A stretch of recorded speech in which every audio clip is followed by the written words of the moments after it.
And Heather, what do you enjoy most about your role as the CEO of Women's College Hospital? Yeah, I mean, I have to say I love the role. I mean, the first year I was, or so, I was, it was a lot of steep learning curve and a little bit of panic to kind of get wrap your arms around everything. But now that I feel like I have a good sense of the organization, I love the equity work that we do. I love I love change and seeing this health system evolve and pivot towards meeting the needs of some of our most marginalized community members. So that inspires me. Also, I love working in partnership. So both with other hospitals, other CEOs, but other any other players in the health system working together to challenge the status quo and trying to see some movement. So it's a great source of pride when we actually see something move. Yeah, finally you're seeing some change, which is amazing. Now, the past year has been one of unprecedented change, uncertainty. It's been stressful for a lot of leaders, especially in the healthcare sector. I'm curious, what will you be taking away from this experience leading through COVID? Yeah, I mean, there's a lot, I think, for sure. I think working in healthcare, as many of us have been during this time, there's a big thought around resiliency. So I think the duration of the pandemic, I don't think anyone last year at this time imagined would be still having these conversations in these ways right now. So being resilient leaders is something that I think about and talk about a lot with my team. And I'm not sure it's something we've contemplated in the way that we have needed to around building resiliency. There is a emphasis placed on, leaders kind of keeping, so there's almost like a stigma for leaders that they have to hold it all. I think really for me, part of resiliency is the more you can distribute your leadership across a broader team, the more resilient you will be as a leader. So, really you can't hold it all yourself, or you won't be able to be successful and you won't make great decisions. But if all of the vice presidents, et cetera, on the team, if everybody is embracing the idea that it's going to take a village here and to let go a little bit of that, some of that, power, whether perceived or real, to let other people lead things, that's when you really start to see some movement happening. So I think for us, that's when we got over that hurdle, things really started to work well. And that's not something I think we'll ever go back to a model that's not a kind of a distributed leadership model. So that's definitely been a learning. I would also say that flexible leadership styles has really been kind of front and center. I mean, there are times as a leader where you need to be extremely engaging and collaborative, and then there's times like in a pandemic where it's a bit more of the command and control. So you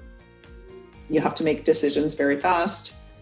I perceive that I'm a very collaborative leader, but there are times when that's just not, you get a directive and it has to be implemented that night, and you can't do the consultation that you would like to do, or which is your way of operating. And that's been hard for some people who are, extremely consultative, to really just, we're just gonna have to make the right decision for right now. And because it's a timing versus and it's likely not gonna be perfect. Let's all realize that. So we've done a lot more of that. Like, it's good enough for today. We've, implemented the directive. We know, for example, all of the kinks aren't worked out, but we will continue to work on it. So helping people, with the notion that perfection isn't attainable when you're under a emergency order. So I think that kind of multitude of leadership styles, for the right style for the right moment. And then we're doing other work where it can be highly collaborative and consultative, and to use that approach on the off time. So you're often throughout one day flipping back and forth. That takes some getting used to, and it's a bit of a harder thing to do because command and control serves leaders, certainly serves some leaders. It's not a style that I typically admire in leaders, but there's definitely been a place for it during the pandemic, and so we've all, myself and say the leadership team, we've all had to kind of build up our strength in that, and then flip right back to the style that we like to role model, which is collaboration. And you often hear from leaders that it's lonely at the top, especially during these times when, there is information that maybe you cannot share with your team or anybody else. Did you ever feel that emotional toll, or how did you deal with those emotions at the time? Yeah, it is hard. It was one of the things that was probably the most difficult part, or one of the most difficult parts when I took on the CEO role, because I love working in a team environment. I mean, that's part of the OT. Well, and I know the best outcomes come from collaboration and working together as a team on a common goal. So I'm very vested in that. And I can tell you, many, many times in the early days, I'd walk out my office and walk down the hall to go and talk to one of the vice presidents. And I'm like, nope, I can't do that anymore.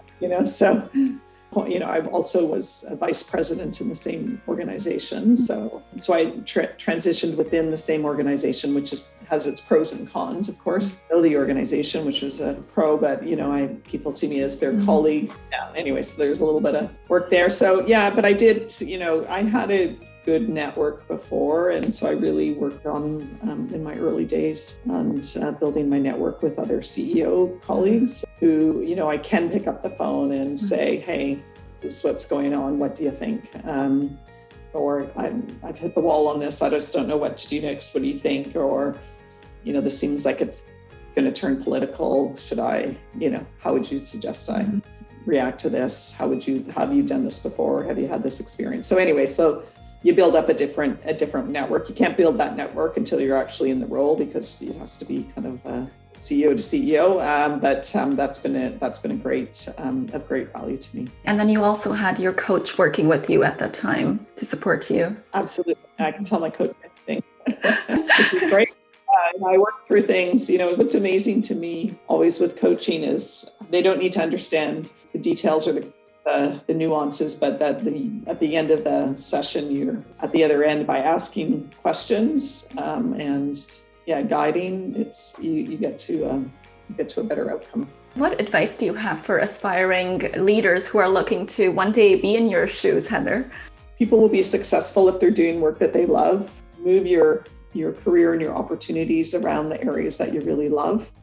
And to really try different things. Like, you don't know, especially when you're early career, you don't know what you love. Like, some people love change, some people don't love change. Some people love being a leader. Until you try these things, you don't really know. And then you can kind of say, well, I liked a bit of this, but I didn't like, other parts of it. So maybe my next opportunity would be a bit more of this and a bit less of that. So you're kind of learning along the way. I'm always, and I say to my children, like, when you're young, you don't need to know your end point. Like, you know what I mean? You can let it evolve, you can let it mature. It's influenced by the experiences that you have along your journey, and you'll get there. And we don't know what that is. And that's kind of the exciting and fun part about it. So, I would say try as many different things as you can. Get your feet wet in trying different kinds of leadership opportunities, and could be putting up your hand to sit on a committee, could be something in your professional organization, it could be volunteer. I'm a big supporter of volunteer work. Wherever that leadership, taste of leadership may come from, and just see how it feels, wear it for a little while, and then see what parts of it are the most. Do you love strategy? Do you love, operations? Do you love academic work? So you can then kind of evolve from there.